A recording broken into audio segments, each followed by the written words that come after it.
Hello, everyone, and welcome to our July First Friday webinar. Just a few quick reminders. Please log into a Google account when you're viewing on YouTube, and that way you can see our chat and you can interact with the presenters, get all the information that's coming up, as well as hang around afterwards. I'll put a link up to the assessment so you can take that. But at this time, I'm going to throw it over to Alexa and Jessica to go ahead and start our presentation. Awesome. Welcome, everybody. We're excited to be presenting the Best of the Northwest this morning to you all.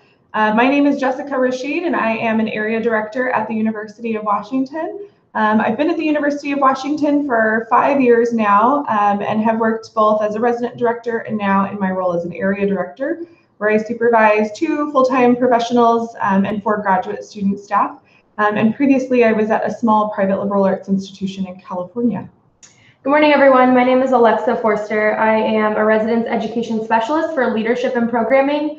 Like Jess, I've been at the university for quite a while. I actually started at the UW as a student and have been in a professional role since 2012. I am in my current role as a specialist, and before that was a resident director and a support staff member before that. In my role, I supervise 2 different teams. I supervise a student team of event planners who plan social-wide programming for all of our residential students, and then I work with our essentially our campus RHA and focusing on ownership and advocacy for residential students. So we're going to jump in to our presentation, but wanted to give you a little bit of a backstory in terms of how we arrived at this presentation topic. We have presented, this is our 3rd year presenting together at NWACUHO, and really struggled to kind of figure out a topic that we wanted to present this year at the conference. We came to this topic actually by surveying our students. We have a number of different students that have worked for the both of us in their time at UW, and so kind of walked around and asked them what we were good at or what we thought we would be helpful in sharing, and really came to the fact that we really value both management and leadership as a supervision style, and sort of how those 2 blend together, and landed upon this. And most importantly, kind of the sort of challenge, I would say, in terms of presenting this topic was really finding a way to flip the classroom. We had done traditional PowerPoint slides and sort of the traditional presentation route for a couple of years, and really wanted to challenge ourselves to be innovative and to ensure that we were interactive with our folks that were at the conference. So we landed on this, and this was a low-tech presentation that has now turned into a webinar, so we will see how it goes. Yeah. A little bit about format. So to Alexa's point, this initially was designed to be a no-tech presentation, which is how it was presented at the NWACUHO annual conference back in February. And a lot of the great feedback that we heard from participants was that it was so successful because of how engaging it was. It was very interactive, really activity-based. So we are going to do our very best to preserve as much of that as we can, but we do want to acknowledge that there's no possible way to recreate that same in-person experience where you're moving around a physical space, completing handouts, engaging with peers, and having a lot of dialogue. There's no real way to recreate that well utilizing technology. So we like to think of the webinar today a little bit of the balancing act light. And if you like what you see today, we would encourage you to join us in Denver at the NWACUHO annual conference and exhibition on Sunday, where we'll be presenting in Denver. So think of this as a teaser. We're happy to share resources afterward if anyone is interested. We'll certainly also answer questions. I am going to tap Andrew for just a quick second because the number of people participating today will matter for how we navigate through this. And since we're not in a physical room to see you all, I see 31 subscribed, Andrew. Does that mean there are 31 people viewing right now, or 31 people who generally follow the NWACUHO First Friday webinars?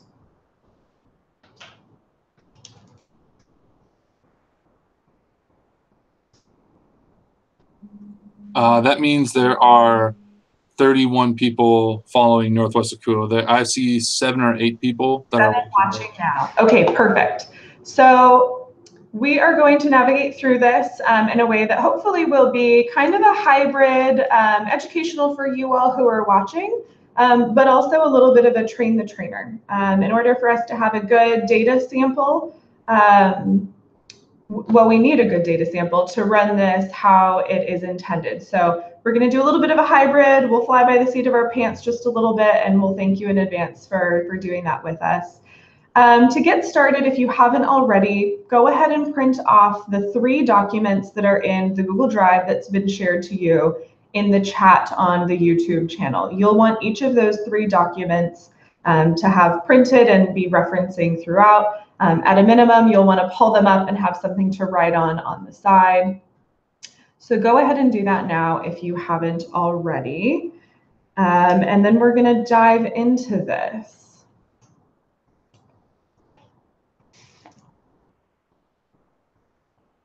Oh, Alexa's reminding me, thank goodness.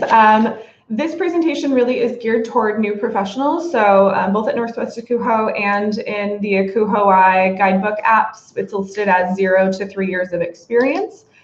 We would welcome anyone on the YouTube Live to stay with us and stay joined if you have more experience than that. And this might be a really great opportunity to learn about a topic that you might turn around and then train your new staff with. We would guess that with more experienced professionals in our field that you may have a lot of this down, whether or not you have had the language to express it. Hopefully this will help support that, but very likely you have these skill sets. So the very first handout we'd like to refer you to is the Twitter handout. Yeah, so if you have printed this out, are more than welcome to kind of fill it out as we chat about it. But just for the sake of the folks that are here, we're kind of going to do a back end look into why we created this handout so that you are able to utilize this in future trainings if that's something that would be helpful to you. So we created this Twitter handout, and the purpose of this is really to get participants thinking, and hopefully you, if you're filling it out at the moment, really to get you thinking about how you can concisely and briefly share kind of your thoughts on management and leadership. So there are a couple of different pieces at the top, kind of 3 different tweet boxes. And the first one is asking about your value for management or your understanding for management. The second one, leadership. And then the last one is around your values for supervision. And the point of this is to be able to share in 160 characters, or what's it, 280 characters now, whatever the new Twitter format is. But to be able to share in a really brief way what your thoughts are on those 3 topic areas. So if you have the handout printed, you're more than welcome to do that now.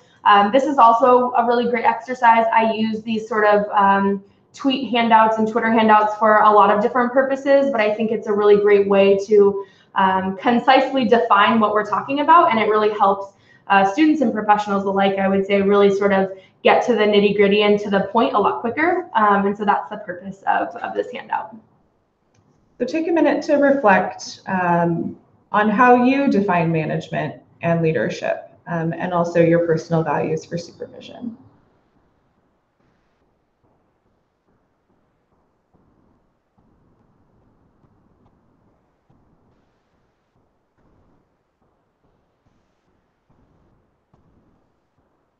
Without being able to see you all or read a room, I'm just going to count a full minute and then we'll progress.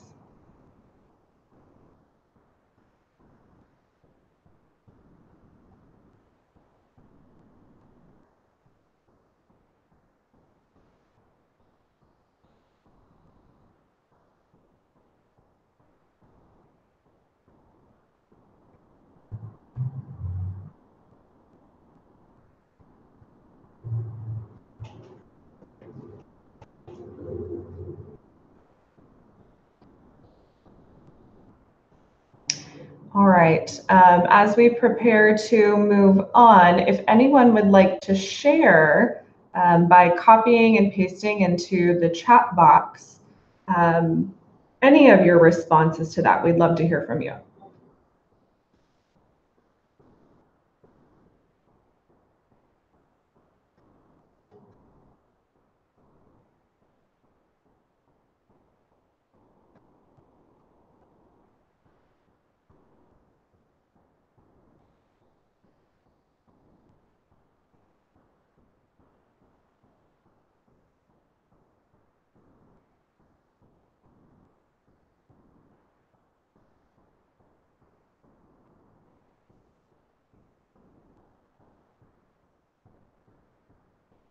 All right, well, we hope that you're reflecting on that, and do feel free to type anything into the chat box to engage with us as we go throughout this. We really love to have all of you kind of thinking about what your starting point is for this presentation today, and how you're defining these concepts before we dig into our ideas about these same topics. Oh, we have no description box below, so let's get a way to share this. I think the quickest way will be just to escape out.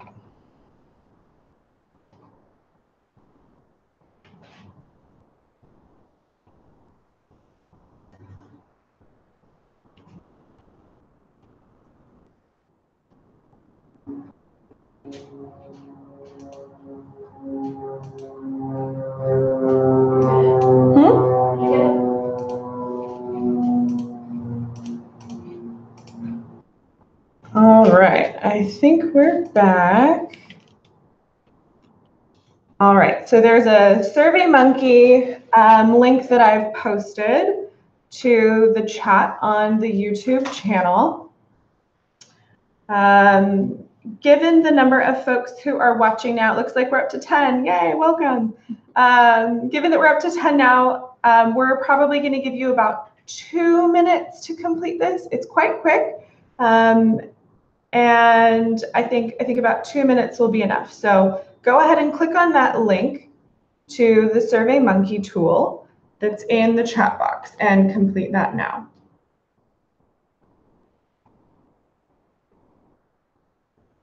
So this also will work hand in hand with the handout that was posted in the Google Drive, the Balancing Act Spectra. So if you'd like to pull up that handout now as well. When we were facilitating this in person in Victoria, we first asked participants to complete that one sheet handout on their own. So this is really a time to reflect on how frequently do you use each of these skill sets in your daily work. Are these skills that you're really utilizing and drawing on every day in most conversations that you're having with other folks? Or are they things that maybe are used less often, or that we're simply not mindful of? So we, in Victoria, asked folks to go through this handout first.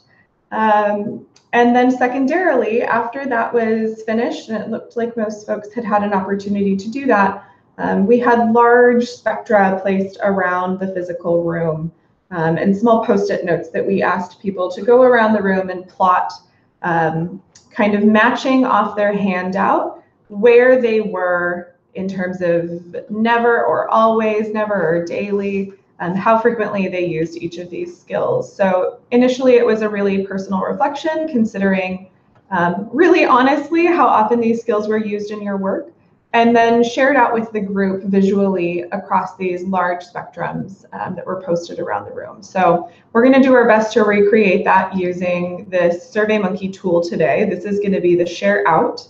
The data will be aggregate, so my impression is we shouldn't be able to see any one person's data, but we will be looking at sort of where we are in the room, and hopefully this will allow us a bit of a pulse check in this Google Hangouts YouTube Live world that we're presenting in. For those of you who are just joining, we have a couple of disclaimers about this presentation really being focused on an in-person interactive model. So it's been a really great challenge to rise up to try to translate this to a web presentation.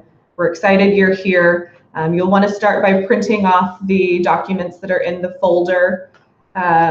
We'd encourage you to start with the Twitter activity first, and then secondarily start looking at that Spectra handout. And right now what we're doing is plotting from our Spectra handout into the SurveyMonkey tool. I think a good note, so we really went into creating the handout with hoping to get a real life pulse check of who was in our room at the annual conference. And so really had to adapt the rest of our presentation to be ready for whatever results that we were given in order to really meet the room where they were at. So that will likely be the same today. We might have different results than we saw in person in Victoria, but certainly that's something, if you were to utilize this type of training for future, that just kind of being ready, because your crowd could really be anywhere on the spectra, and I think that's an important piece to remember.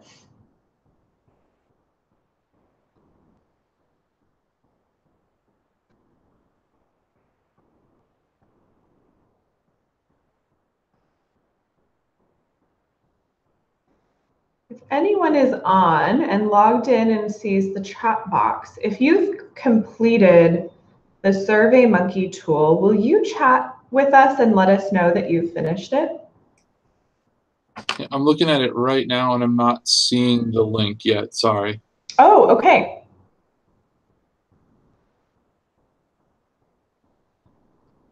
Is there a way I can give that to you, Andrew?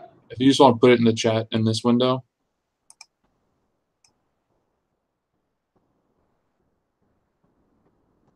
All right, I understand you all do not have the link yet, so we are working on getting that to you.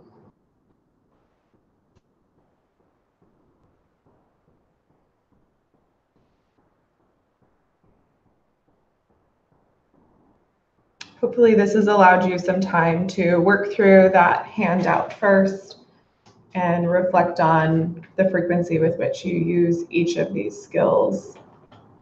For some reason, I'm not sure why, everyone, but it's not allowing us to put it in the chat, and so I just made it a comment on the public comments area where you would just comment anything on a YouTube video.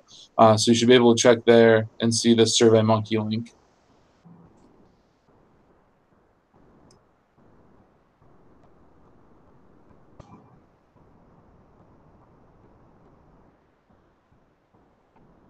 And Andrew, if we're not familiar with where to see comments, can you direct us? Yeah, sorry about that. Yeah, it should just be underneath. If you scroll down under the video, under this webinar, under the description, it should be comments right there. If you're not seeing them, let me know, though. I do not see comments from my view. Interesting. All right.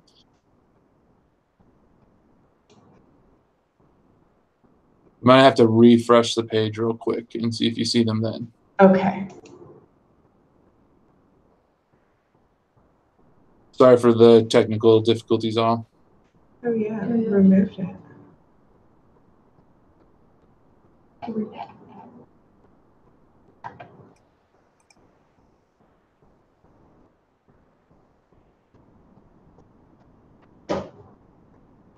All right, well, let's see if there's a way we can work around this. Read it. I'm going to read out the end of the handle. So you will want to navigate to www.surveymonkey.com/r/5mtmfzw. Again, that's surveymonkey.com/r/5mtmfzw. If you are the first person who's able to get in, go ahead and consider commenting in the box so that we know folks are able to access this SurveyMonkey tool.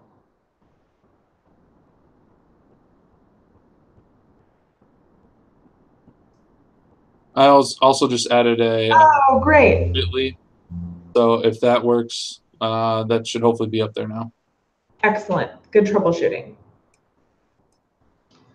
All right, so we'll allow about 2 more minutes because of our technical issues for folks to get into that link, complete the survey, and then we're going to look at results together. And after that, we'll start to dig into some theory that might support the results that we may see.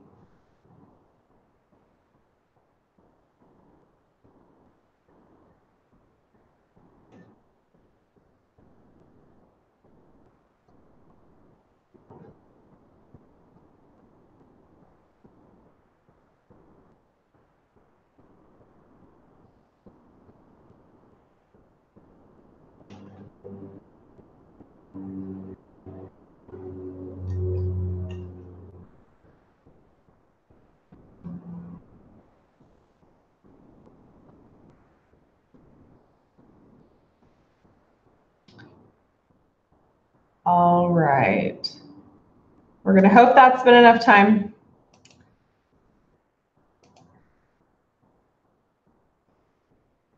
We have 3 responses. We'll take them.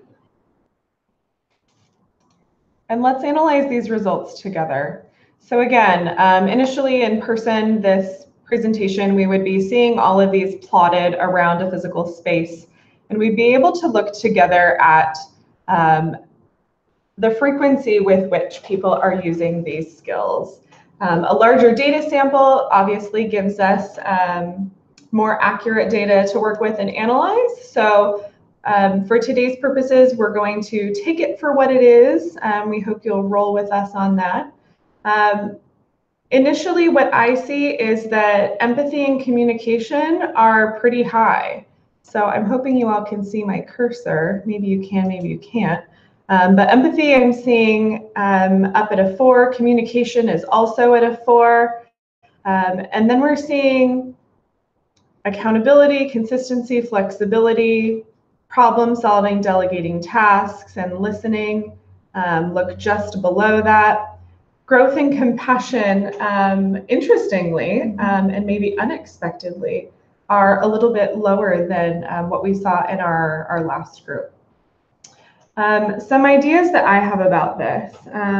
When we presented at the annual conference, we asked the group how many folks in the room were serving in an on-call capacity. And with that sample size, we heard that out of about 30 or 40 people who were present, probably 80 or 90% of them served in an on-call capacity of some kind. And with that group, we saw flexibility was one of the most highly utilized skills. We also saw empathy highly utilized, which we're seeing again today.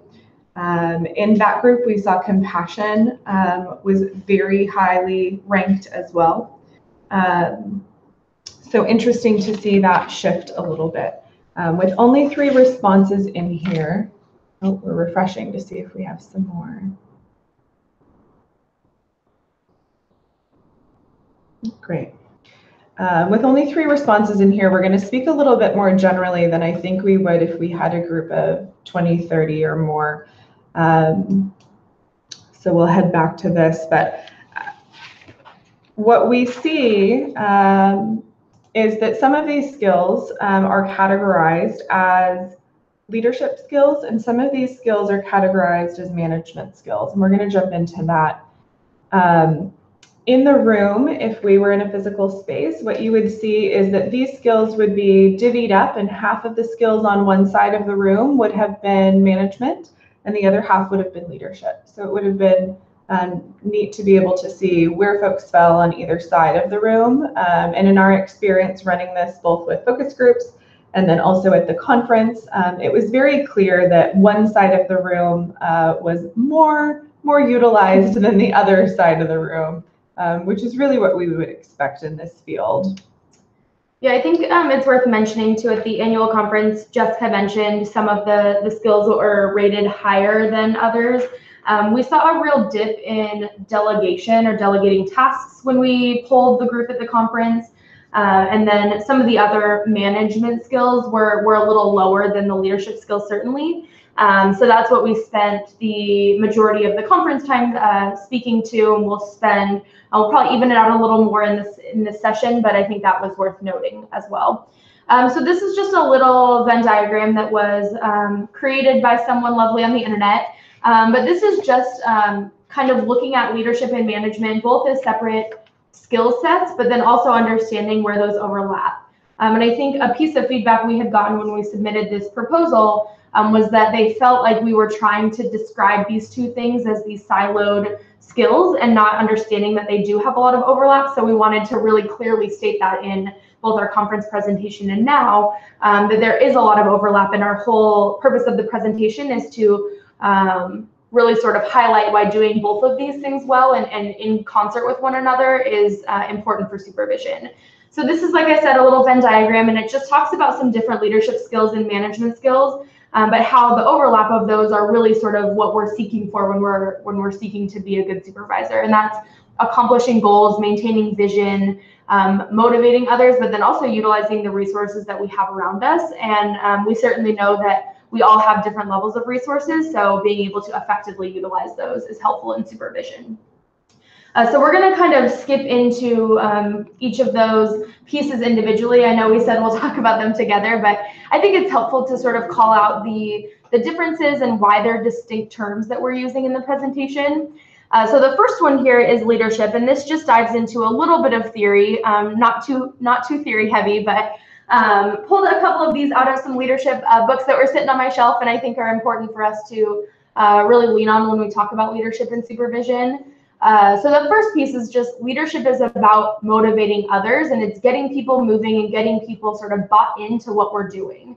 It's really hard to be a great supervisor if we don't have staff members that are bought into our vision and are bought into the things that we are doing.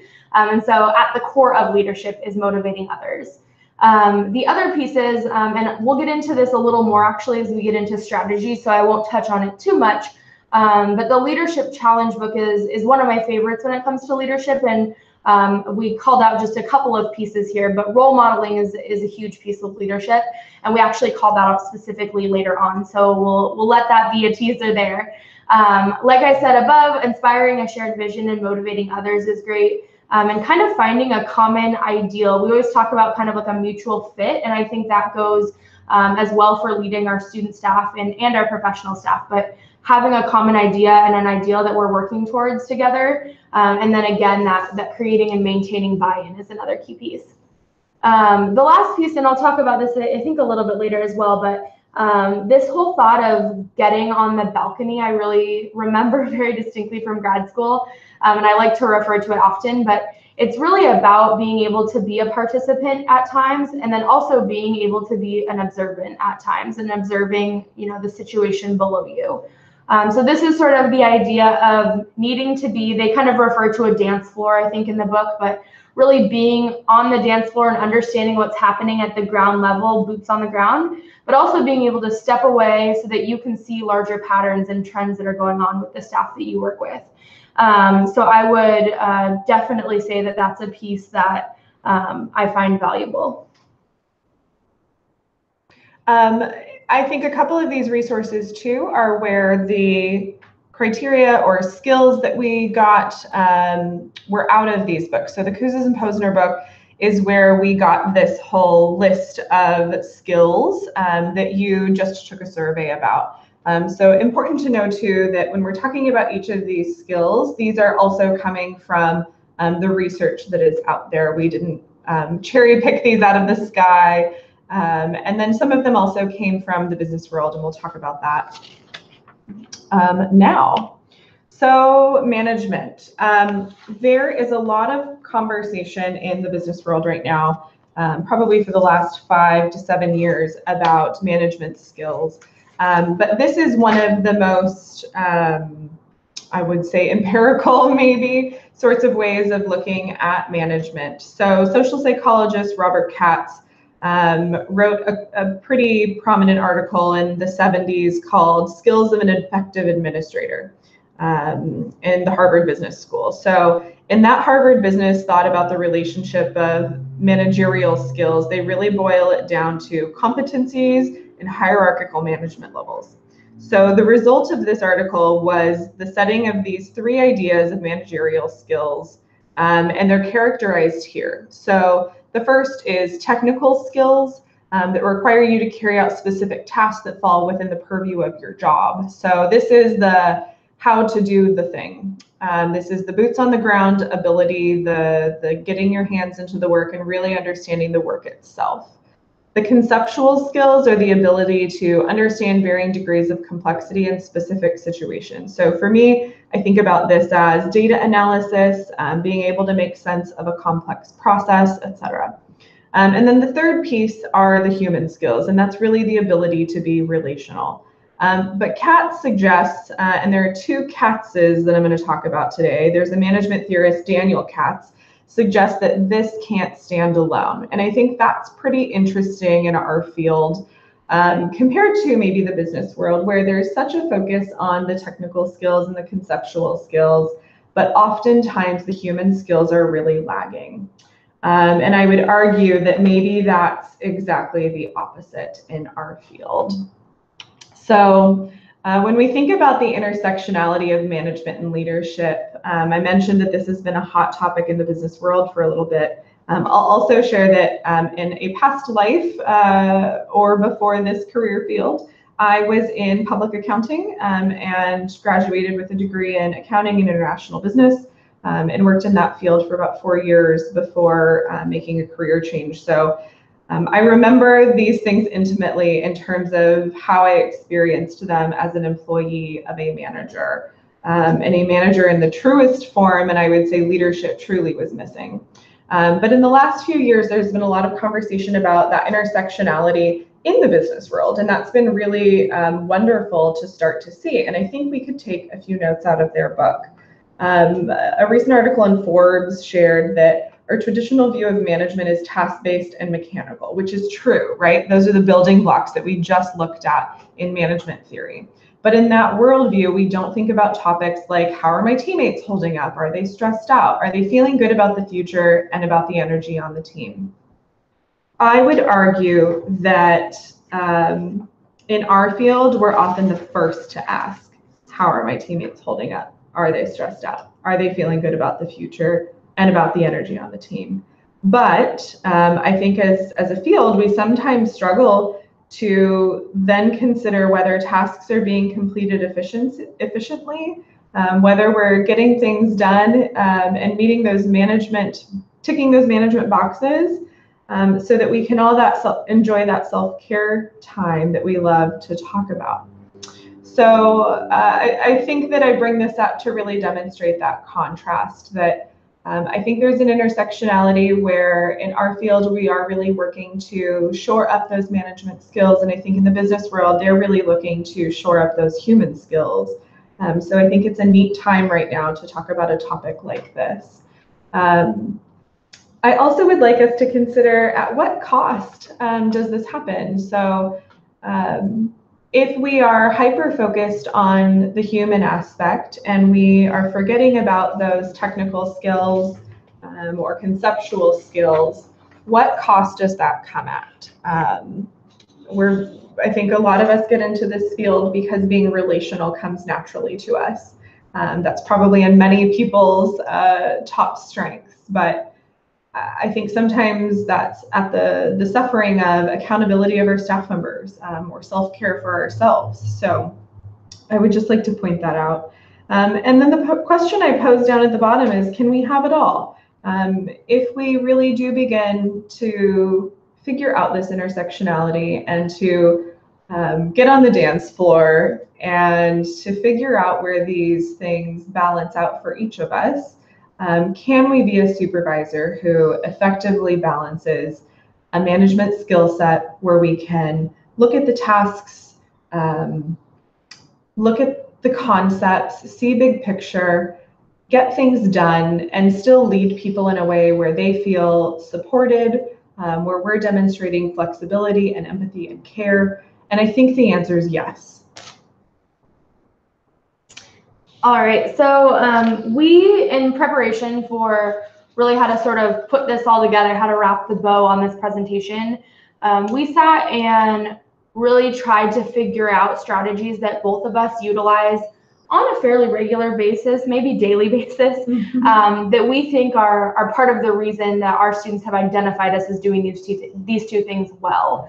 And so the first strategy is role modeling, and this will tie a little bit into the theory that we talked about a bit earlier, but this is really about setting the example with a purpose to help our staff move forward and move towards an independence. And so we have a couple of examples, but one that I think that's a really basic example, but I think really illustrates this whole idea of role modeling is an experience actually that Jessica had during closing. So we all know in residential life that closing is a time that is busy for everyone, really for all of housing is busy. And an example that she has talked about and we've talked about together is she had vacuums that were really dirty in her community, and we couldn't find custodial staff, and it's just hard to find anyone because everyone is busy doing things during closing. So what she did was she, got down on the ground and pulled out the vacuum bag and really taught her staff how to do that. And it was sort of about getting in the trenches and getting her hands dirty. But the real piece there was the teaching, to teach her students how to do that in the future. And it may have seemed like a small thing in the time being, but it really impacted her staff's ability to be independent and get things done when they needed to get things done during closing.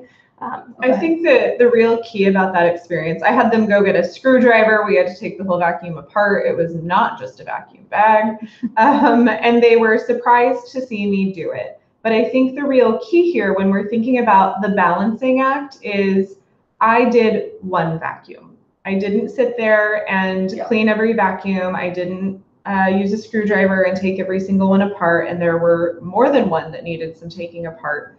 But it was really about doing that one to role model how to do this, what it can look like, and to demonstrate that this is our shared work. Our custodial staff are crazy busy. They do not have time to stop for our one vacuum or 3 vacuums. So we need to pick up that slack and just get the work done. So I think it was a great role modeling opportunity. But the real key there is that I didn't sit there and work on vacuums all day. I demonstrated how to do the one. They were the ones to go run and grab the screwdriver. They brought the supplies. They watched me do the one. And then I was able to be hands off and focus on those bigger conceptual pieces. And I think what we heard at the annual conference, we had a lot of folks in the room that really struggled to delegate tasks. And I think this is a perfect example of, like Jess said, not spending all day doing something, but really taking the time to show someone and teach them how to do it. We had a lot of folks in the room in Victoria who was like, it's easier for me just to do it myself versus having to explain it to someone else. And we have found that when you take the extra 5 minutes to really emphasize the teaching moment, that it buys you back a ton of time long term, and how that's a really valuable skill set as a supervisor to have.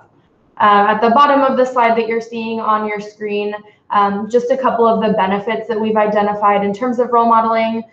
So again, it demonstrates that empathy, that skill that was on our spectrum sheet, and the willingness to pitch in, like we said, the willingness to be on the dance floor. But it also is about building skills for your staff. Like, that is part of our role as supervisors, to build leadership skills, and it may come in the unconventional form of being able to pull apart and put together a vacuum. But that ultimately is a skill that we want our staff to build upon. So that's an important piece for role modeling as well. We can give kind of one more example in terms of my work. So I currently work with a programming team who plans large-scale events. And again, I like to maintain a pretty hands-off role once we get into the year and know that they have the skills that are that they need to be successful in their roles. But I think a really great example of role modeling, we have, of course, our couple of big events at the beginning of the year. A lot of my students are struggling to get a grip of what's going on and get a full picture understanding of their role at programs. And I've really focused with my team. I think we oftentimes emphasize the role of RAs, or the role RAs have in community development. But I'm really trying to get my programmers to understand that they too have a role in community building and interacting with students, and it's not just about planning a program and standing on the sidelines.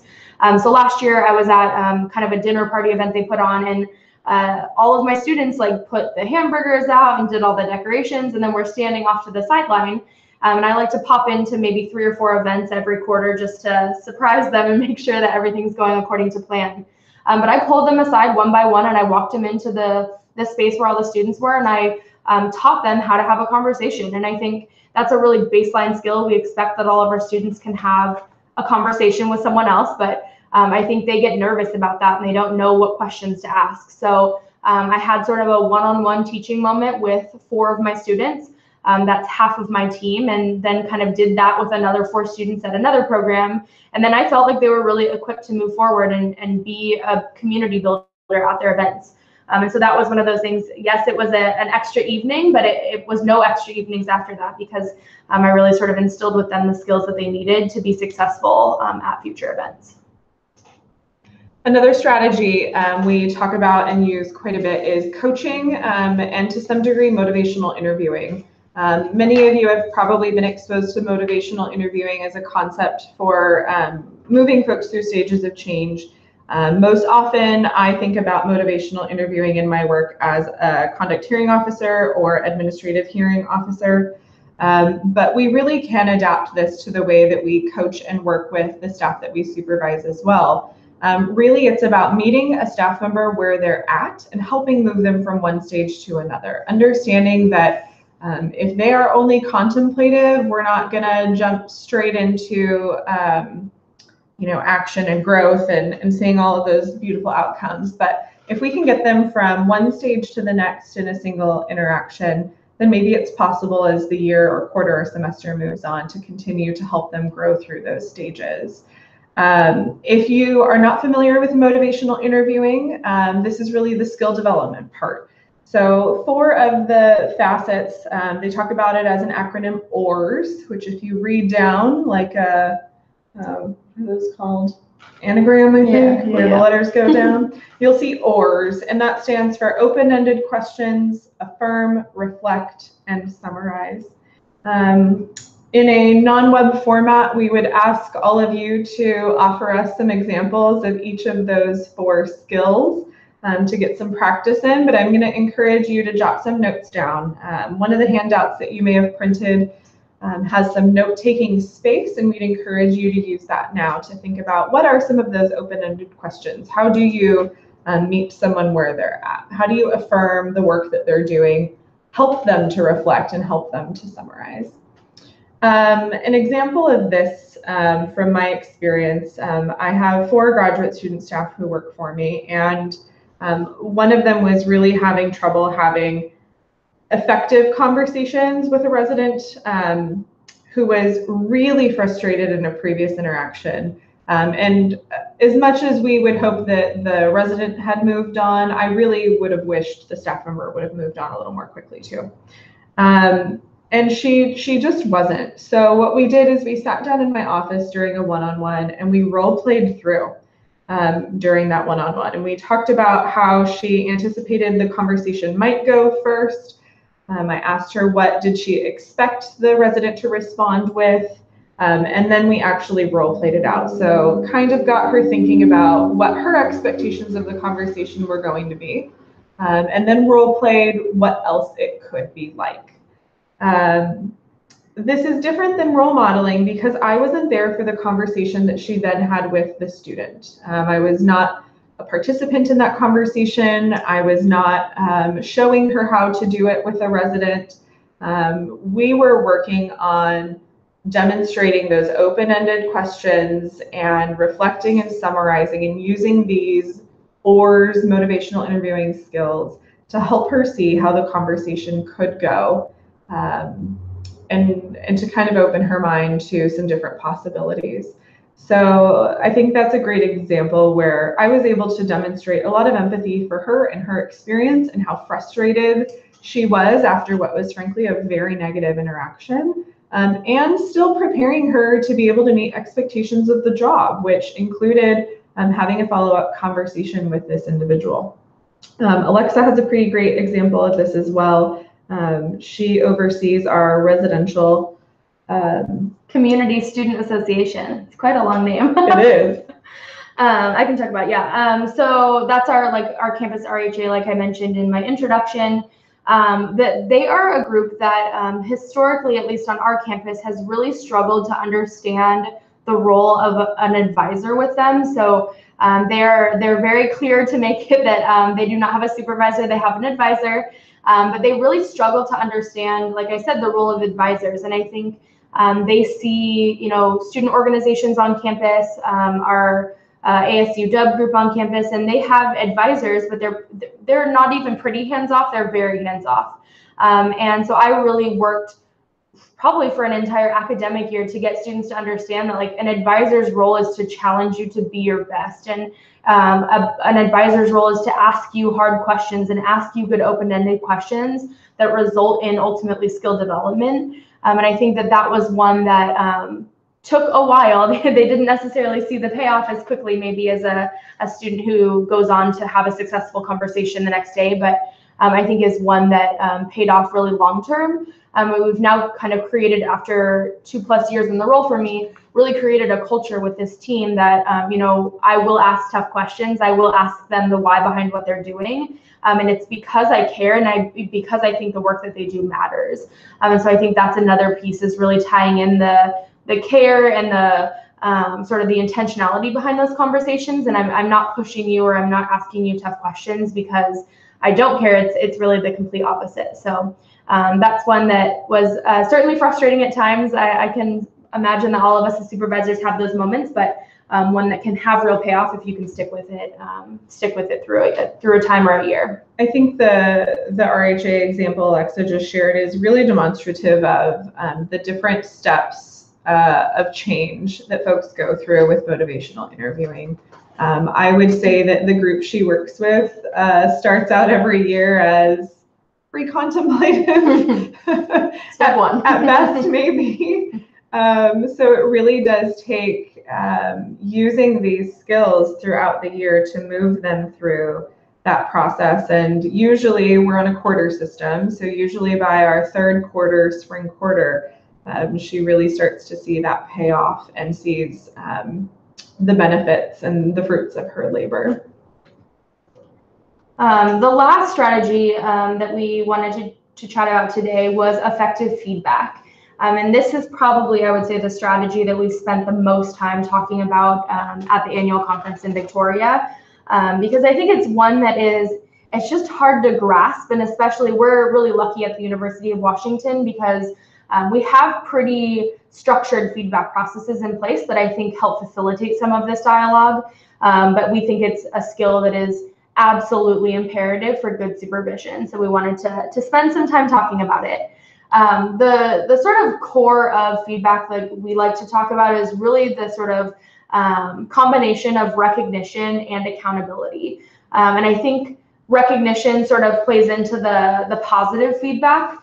I am one that at the beginning of every year, my students are like, you don't tell us enough when we're doing well. And I have to be reminded of this because it's really easy to get into a pattern where we're not as compassionate and we're not as good at recognizing the great work we're all doing.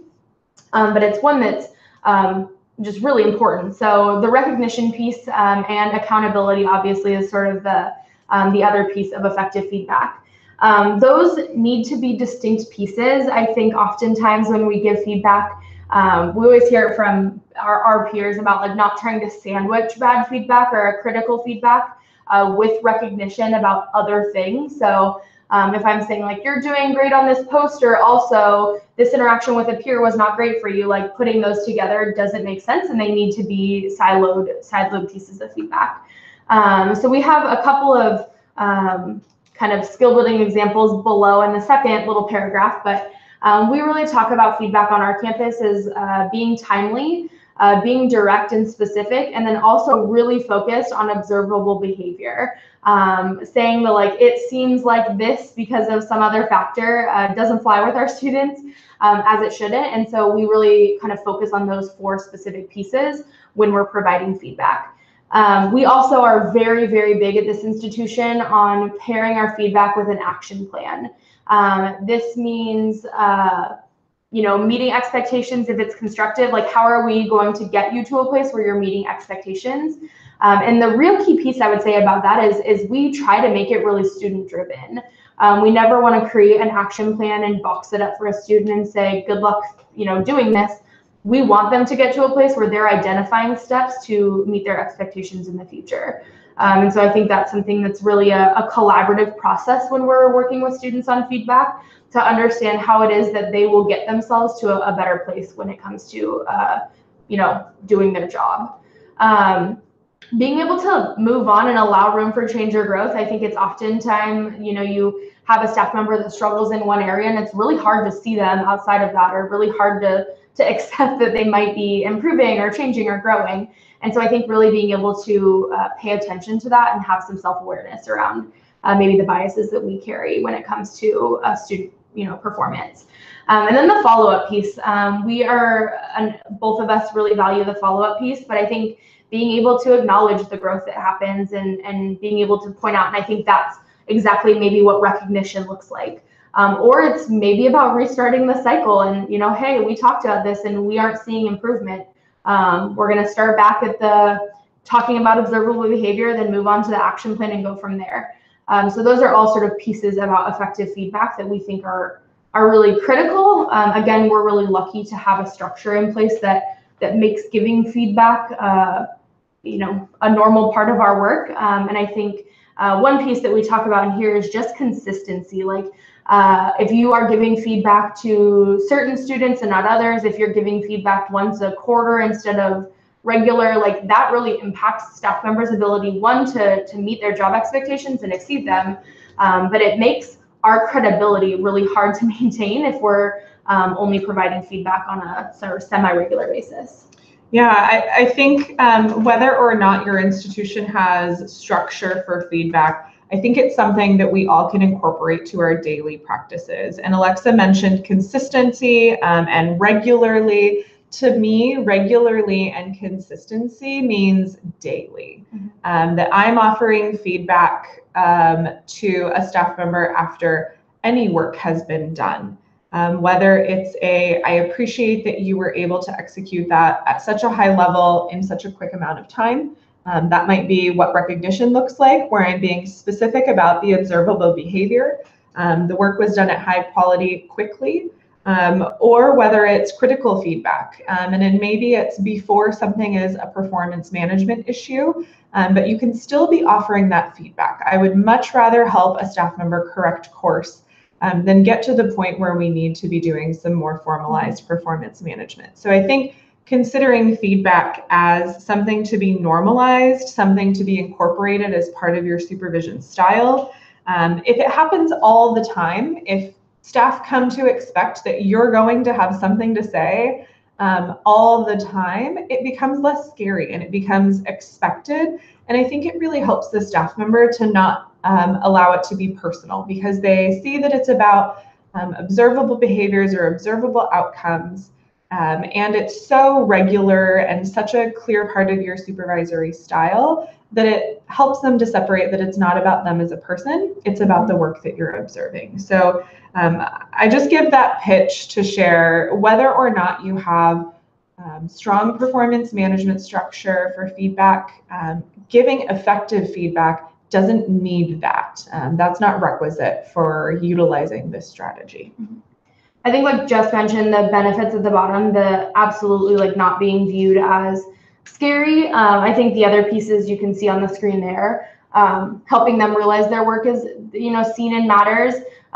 We had a presentation, a different year, different time, but really focused on how feedback and accountability can help students sort of reach their full potential as staff members. And I think that's sort of a piece that we talk to here.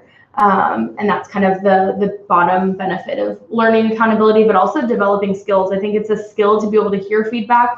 It's a skill to be able to implement, changes in the way that you're working as a staff member after you receive feedback. So we can see feedback as skill development for our students. And I think when you're able to view that as skill development and not so much like the, end of quarter, end of semester evaluations, it's far more than that. And I think being able to see it as that is a really helpful tool, both for a supervisor, but also for your students that you're supervising.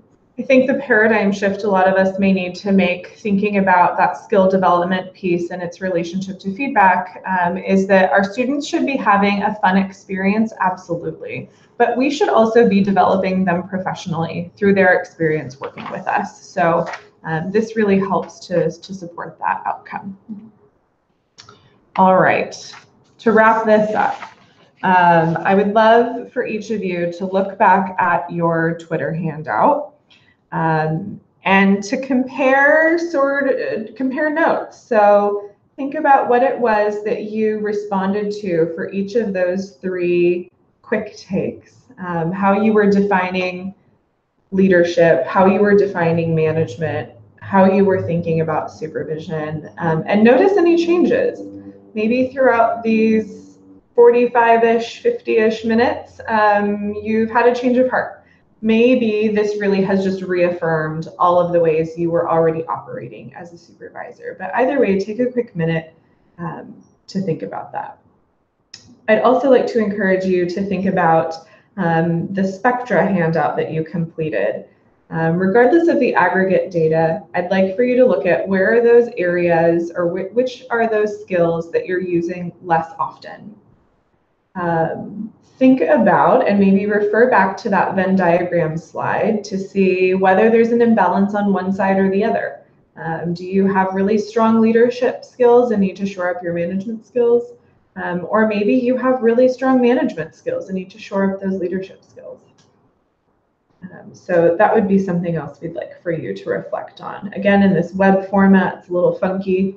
We'd be having you look all around the room if we were with you in person. So join us in Denver on Sunday. And then the last piece I'd like you to do is go back to that very first handout, the one pager. It's the one with the weights on the front, the scale. There's some space in there for you to think about how you will put this information into action. After having listened to the two of us gab for an hour, what are your takeaways and how will you allow this to be implemented into the way that you're supervising folks? What are you going to take back to your institution and what are you going to implement into your own supervisory style? As you reflect on those three things, if you would like to share with us, we would love to hear from you. Partly for us to hear what it is that you may have gotten out of the session, but also for the other 11 folks watching. There are 12 of you on. So also for the 11 other folks watching to get some ideas. Brainstorming and hearing other people share their experiences or ideas we know can really get the juices flowing. So if you're willing to share, go ahead and type in that chat box on YouTube. We'd love to hear from you all.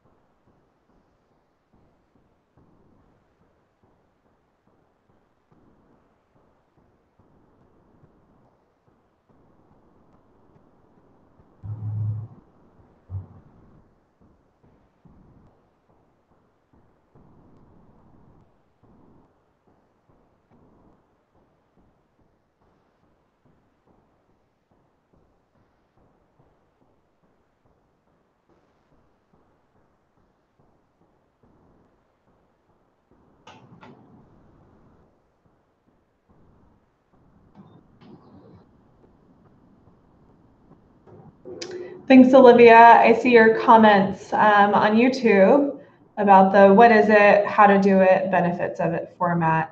We're really glad that that was beneficial and helpful to you.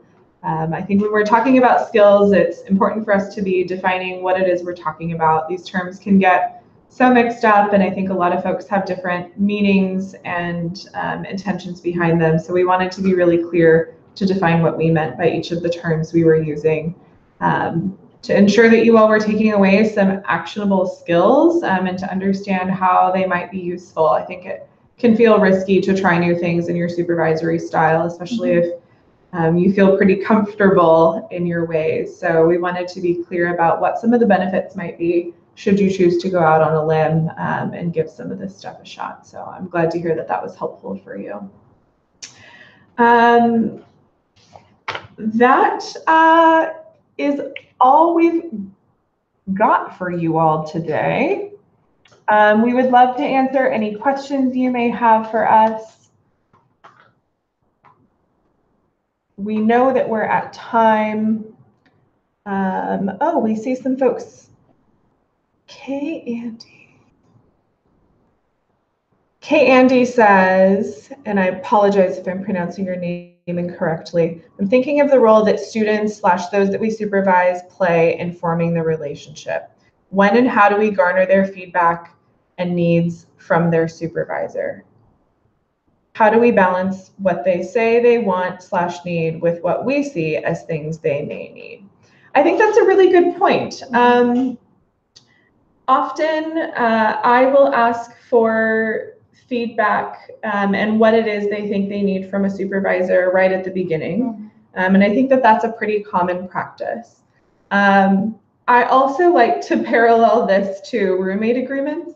where when you're in the honeymoon phase, what you think you need is really different than once you get into that living situation. And I don't think a supervisory relationship is also different. So I think it is about revisiting that and continuing to ask the question. In my personal style, I ask a staff member at every one-on-one, what is it that you need from me? How can I be supportive of you?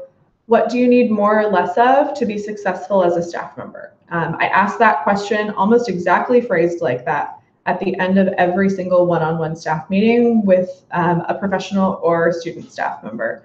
And that's kind of my pulse check and check-in. What's working, what's not working?